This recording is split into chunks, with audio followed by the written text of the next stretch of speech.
"Don't tip me," she whispered, her voice barely cresting above the grease-soaked hum of the exhaust fan.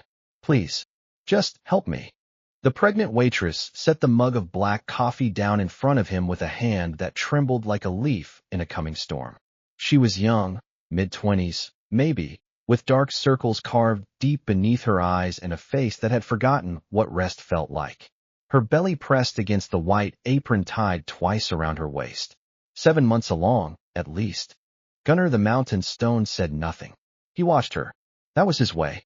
He was 6'5" and built like a roadside oak that had survived 40 years of highway weather.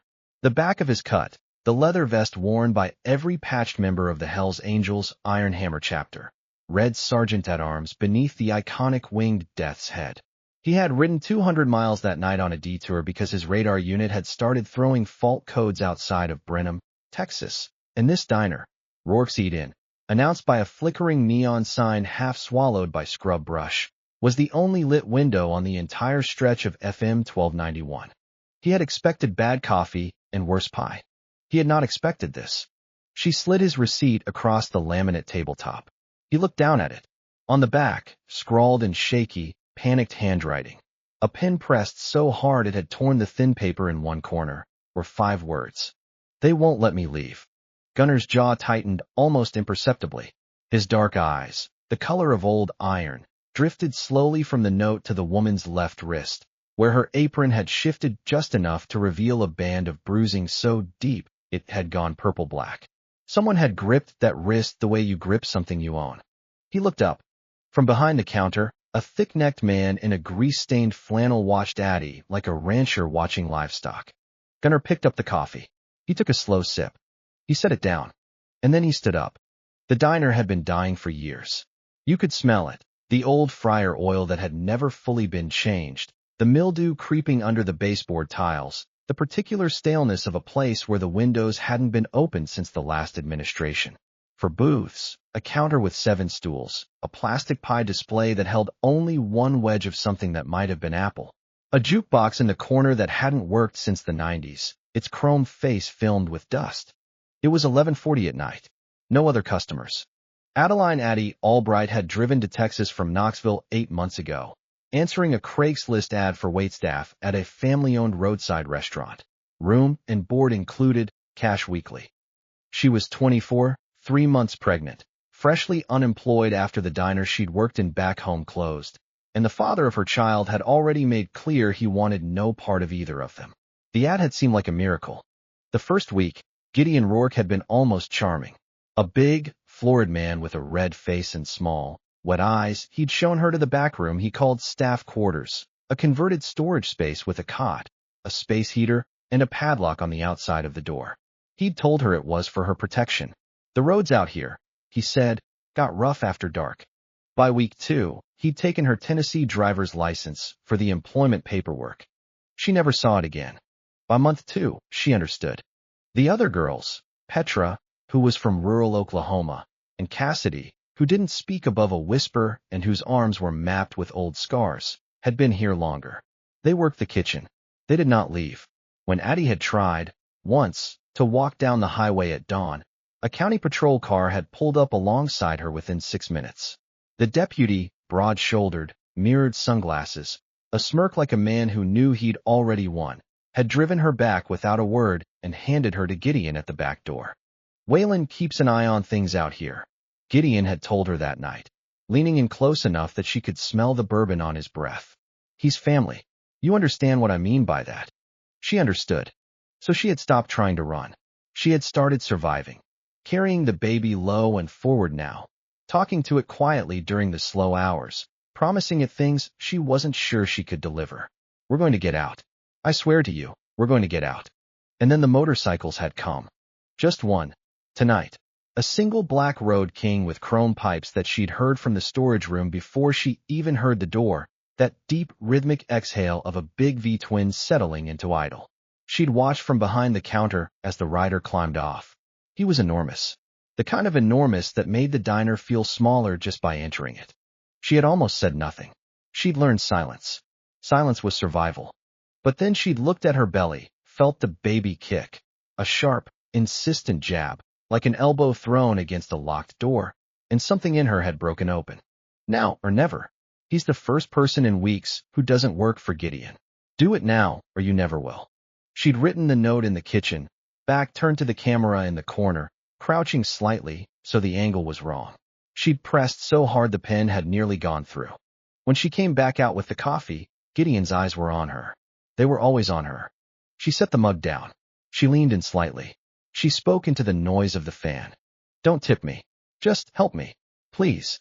She slid the receipt across. The big man with the iron eyes looked at it for a long time. He looked at her wrist. He looked at Gideon. He drank his coffee. And then he stood up, picked up his plate of half-eaten steak, and said, in a voice like gravel and low thunder, "This isn't cooked through. I'm taking it to the kitchen." Gideon came off his stool fast. "You can't go back there." Gunnar walked into him like a wall walks into a man who's leaning on it. Not a punch, not a shove, just a shoulder that happened to be moving forward when Gideon happened to be in the way. The man hit the counter with a grunt and grabbed for his balance. By the time he'd found it, the kitchen doors were already swinging. Gunnar had been in dark places. He'd seen things in 2 decades of riding with the Iron Hammer chapter that most men couldn't unsee: backroom disputes, debt collections, the savage arithmetic of outlaw justice. He was not a man who flinched. He flinched. The kitchen was half the size it should have been for a working diner. The fryers were blackened and ancient, every surface lacquered with grease, so old it had fossilized. But it was the back wall that stopped him, or rather, what was behind it. A section of shelving had been partially swung open on hinges, revealing a narrow passage, and beyond it, behind a steel mesh door with a bolt latch on the outside, a space roughly 10 feet by 12. Cots. 2 of them. A bucket. A single bare bulb on a cord. 2 women. Both young. One with cropped blonde hair and vacant eyes. One with her knees drawn to her chest in the far corner, rocking slightly. Both looked up at him with the particular expression of people who had learned not to hope. He heard the chain before he saw it. A thin cable looped through a bracket in the wall and fastened to a locking mechanism near the mesh door. Not enough to restrain them physically at all times, but enough to signal, clearly and brutally, what their status was. Property. Something cold and absolute moved through Gunnar Stone's chest. He had grown up with a mother who'd worked double shifts at a truck stop diner outside of Flagstaff. A woman who'd done it alone for 12 years after his father disappeared. A woman with hands that were permanently red from industrial dishwashing soap and a laugh that filled whatever room she was in. He had measured every woman he'd ever met, consciously or not, against that standard. These women, Petra, he would later learn, and Cassidy, had been here for 4 months and 7 months respectively. Their IDs had been taken. Their phones had been destroyed. They had no idea where they were within 30 miles. A voice behind him, low, dangerous, and greasy with contempt. "I told you to stay in the dining room, biker." Gunnar turned slowly. Gideon Rourke stood in the kitchen doorway, flanked by 2 men Gunnar hadn't seen before, ranch hands or hired muscle, one with a length of rebar, one with a hunting knife worn openly on his belt. Gideon himself held a meat cleaver, the blade nicked but heavy. He was smiling the way men smile when they believe they have the advantage. "You got no idea what you walked into, son," Gideon said. "No idea at all. Now you're going to turn around, walk back to your table, leave a 20 for the coffee, and ride that pretty motorcycle back to whatever Cracker County you came from. We clear." Gunnar looked at the cleaver. He looked at the rebar. He looked at the knife. He calculated. Under normal circumstances, he would have taken all 3 without particular effort, and in a way that left the floor requiring serious cleaning. But through the thin walls he could still hear the shuffle of Addie's footsteps in the dining room, the soft weight of a woman 8 months along with a child who hadn't asked for any of this.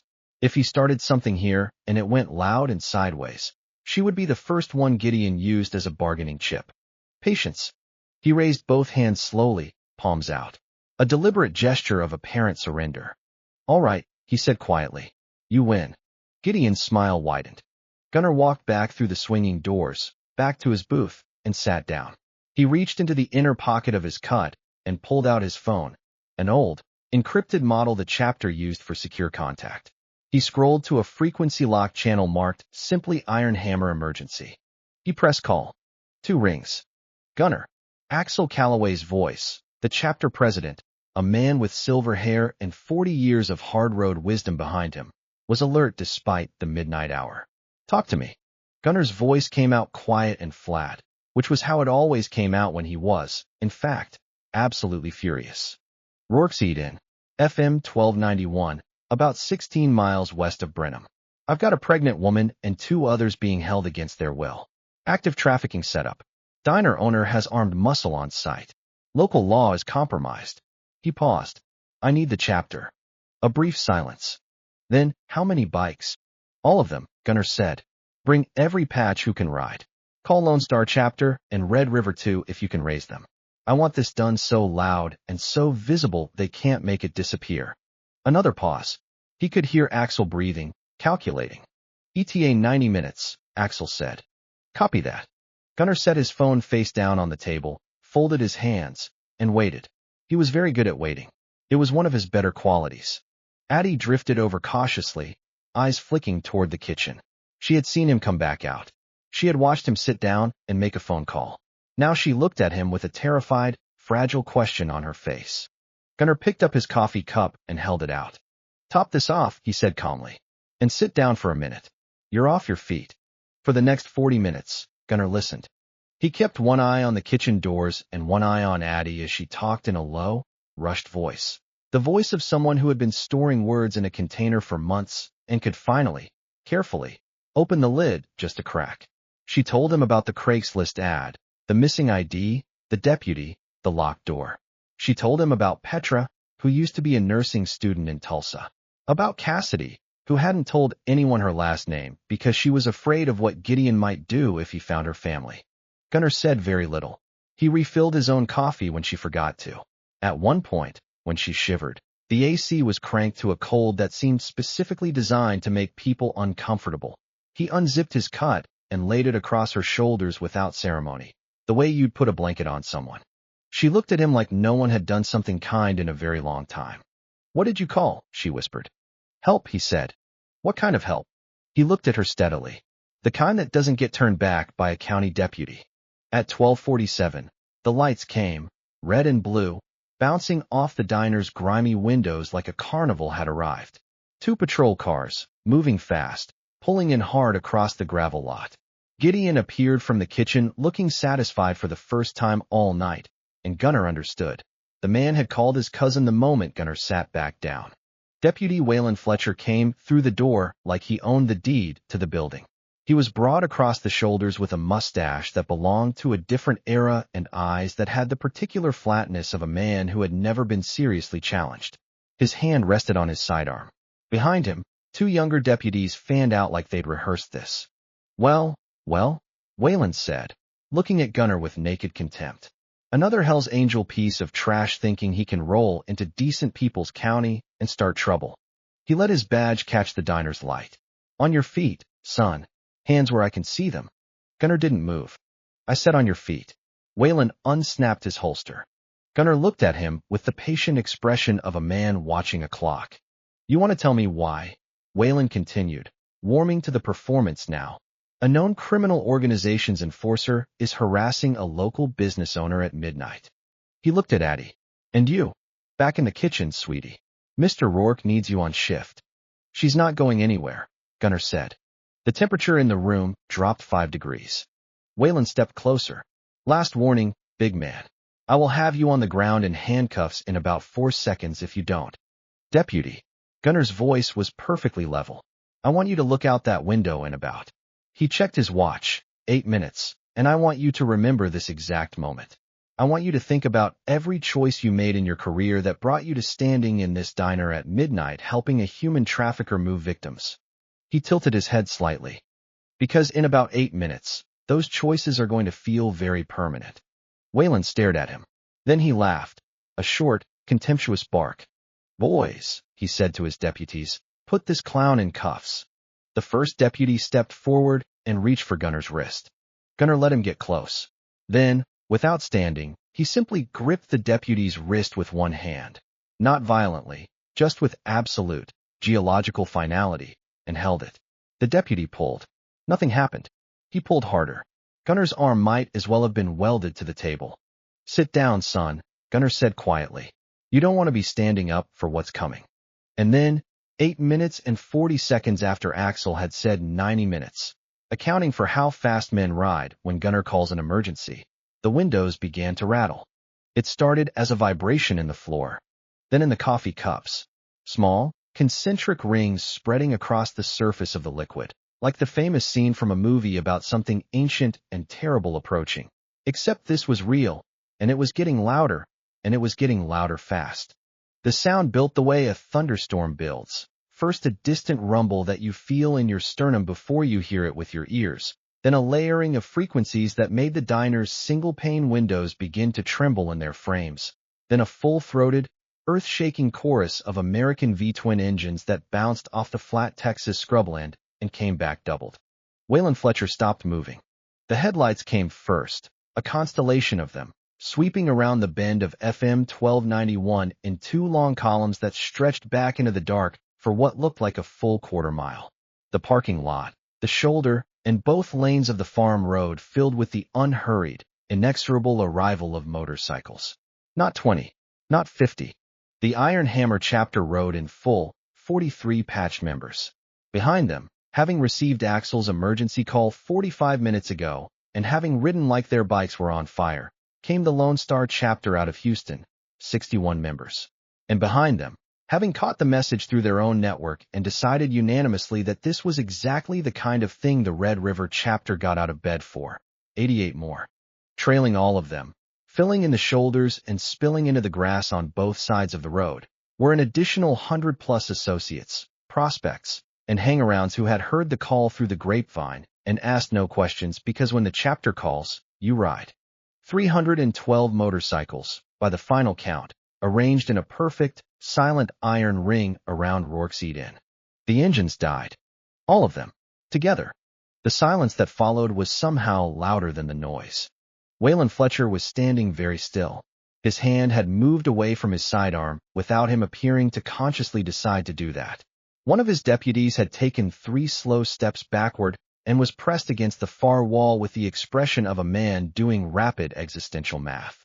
The diner's front door opened. Axel Calloway walked in. He was 61 years old, silver-haired, and built like a man who had been doing hard physical things his entire life and saw no reason to stop. The president's patch on his cut was worn and darkened with age, which meant something. New leather was for men who were new to this. His was not new. He looked around the diner with the calm, measuring gaze of a man who had walked into worse situations than this and walked back out. Behind him, through the windows, 200 and more helmets came off. 200 and more pairs of eyes looked at the building. Axel looked at Gunnar. Gunnar stood up. He crossed the diner in 4 strides and stood in front of Waylon Fletcher, who was now visibly sweating despite the aggressive air conditioning. Waylon's gun hand was trembling, not reaching, just trembling, which was actually worse in a way, because it meant his body was having a conversation with his brain that his pride hadn't caught up to yet. Gunnar reached out and took the deputy's service weapon with the calm, deliberate motion of a man picking something off a shelf. Waylon did not resist. Gunnar turned the gun over in his hand once, examined it as if confirming it was what he thought it was, and then, with a slow, controlled pressure that came from hands that had spent 30 years working iron and steel, bent the barrel. Not snapped. Not struck against anything. Bent. A 30-degree angle, like a stiff piece of thick wire in the grip of a hydraulic press. He set it on the table. Waylon stared at it with the glassy focus of a man whose understanding of the world has just been updated without his permission. Gideon Rourke, Axel said, in the conversational tone of a man announcing a meeting agenda. You're going to unlock that storage room in the back, and you're going to do it in the next 60 seconds. After that, you don't speak, you don't move, and you certainly don't make phone calls, because I have 40 brothers standing between you and every exit on this property. He paused. Do you understand me? Gideon looked at his cleaver, still on the kitchen counter where he'd retreated to it. He looked at the windows. He looked at the 200 silhouettes standing motionless in the parking lot. He put the cleaver down. Meanwhile, 3 members of the Iron Hammer chapter who had been with Gunnar in a dozen tight spots and needed no instruction moved efficiently to the back of the diner. One of them, a compact, shaved-headed man named Dex who, in his non-biker life, held a master's degree in computer science, had set up a satellite uplink from his bike within 60 seconds of arriving. The other two located the storage room and, when Gideon failed to produce a key quickly enough, removed the door from its hinges with tools carried in saddlebags. Petra and Cassidy came out of that room blinking in the harsh light. They were given water, jackets, and space. No one crowded them. No one asked them anything yet. Two of the older chapter women, wives and partners who had followed the column out of Houston, stepped forward and did what women have always done when the men finished the loud part. They sat down next to the traumatized girls and were quietly, efficiently present. Addie sat in the booth and watched all of it with her hands over her mouth, tears running silently down her face. Dex, from behind his laptop propped against a window booth, looked up at Gunnar. "Liv," he said simply. The footage from the storage room's own security camera, which Gideon had, ironically, installed to monitor the women rather than to protect them, was being streamed in real time to the Texas Department of Public Safety's emergency intake server, 3 major news network affiliate feeds, and a public live stream that had, in the 22 minutes since Dex had opened the link, accumulated 47,000 viewers and was climbing fast. Gideon Rourke sat down on a diner stool and put his face in his hands. Waylon Fletcher said, very quietly, "I want a lawyer." "You're going to need one," Gunnar said. The Texas Highway Patrol arrived at 1:43 in the morning, not the county unit that Waylon controlled, but state troopers, summoned by the DPS alert, accompanied by an FBI field agent out of Houston who had been tracking a regional trafficking network for 11 months and had just received a notification that one of its nodes had been blown open live on the internet. The lead trooper, a woman named Captain Sandra Reyes, square-jawed and unhurried, walked through the ring of parked motorcycles without apparent concern, shook Axel's hand at the door in a way that suggested they had met before under circumstances neither would fully explain, and went to work. Waylon Fletcher's badge was in her breast pocket within 4 minutes of her arrival, removed with the particular quiet authority of someone for whom this was not the first time.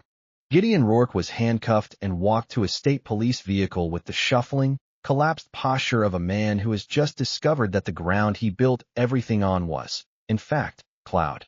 His restaurant, his adjacent properties, a storage facility 2 miles up the road that Dex's network search had flagged in under an hour, and his bank accounts were locked before he'd finished being read his rights. The hired muscle surrendered without incident. In the presence of 300 Hells Angels, the incident rate for active resistance was, statistically, very low. Cassidy's last name turned out to be Marsh, and she was from Amarillo.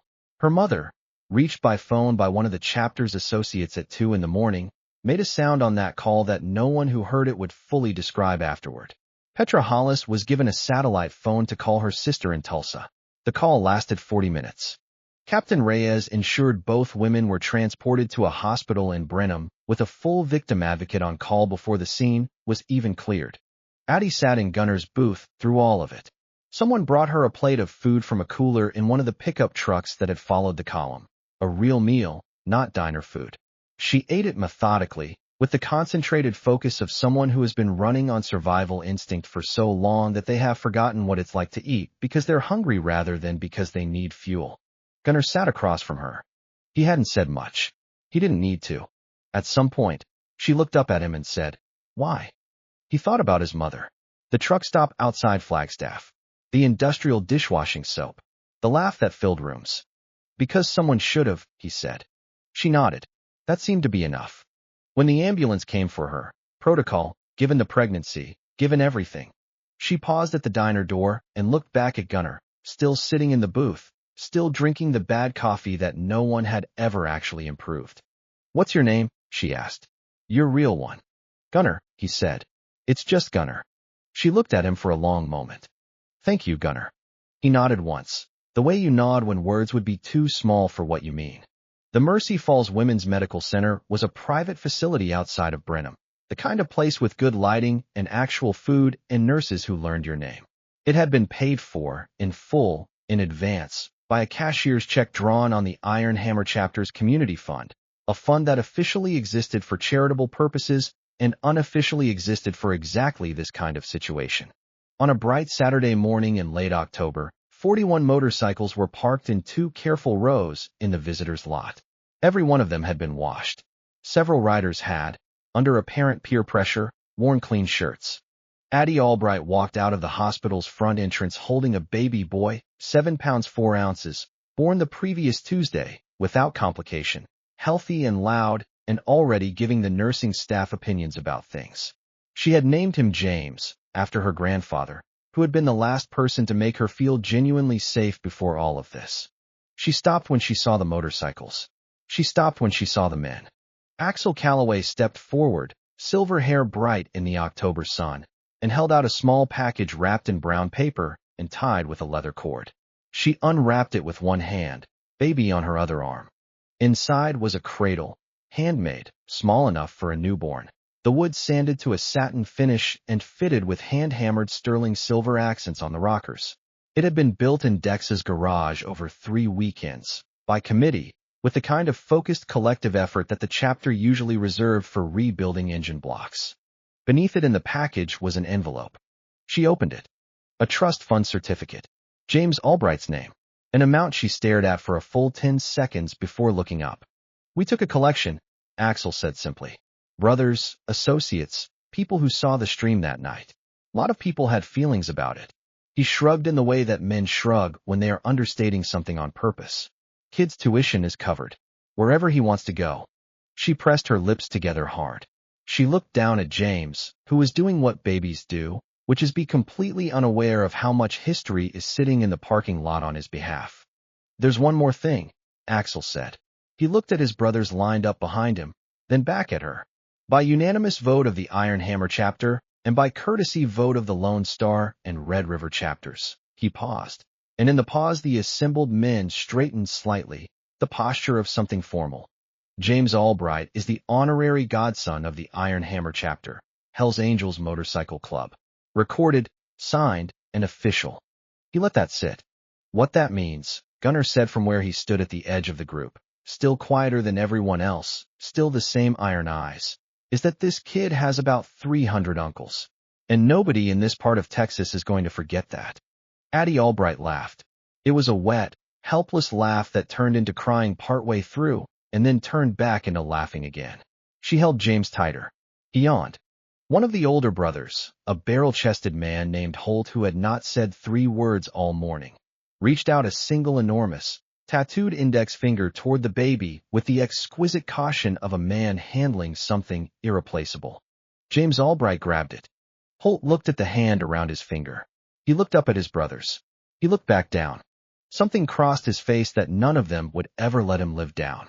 In the aftermath, when the charges against Gideon Rourke were fully enumerated, they filled 11 pages. Forced labor, human trafficking, unlawful imprisonment, assault, document theft. Deputy Waylon Fletcher was indicted on 6 federal counts of obstruction and conspiracy. The FBI's 11-month investigation, given the footage and Dex's network analysis, collapsed the regional trafficking cell within 3 weeks. 4 other women were recovered from related sites. Gideon Rourke would not see the outside of a federal facility before he was an old man. Waylon Fletcher would not see it until he was older than that. The diner itself, Rourke's Eat-In, was condemned, photographed for the FBI case file, and eventually demolished. The land it sat on returned to scrub grass and mesquite trees. The neon sign, already half dead, went dark within a week and was never repaired. Gunnar Stone rode out of Brenham on a crisp Tuesday morning, the radar unit on his Road King fixed, the highway ahead of him straight and empty and lit gold by a low sun. He rode the way he always rode, alone, steady, unhurried, covering ground. He thought about a lot of things on long rides. He tried not to think about most of them. But he thought about Addie Albright's face when she'd set that coffee down and whispered please. He thought about the way a person sounds when they've stopped believing help exists and are asking for it anyway. That particular note of terrified, threadbare hope. He thought about how right it had felt, for once, to be exactly where he was, doing exactly what he was built for. He cracked the throttle open. The road took him.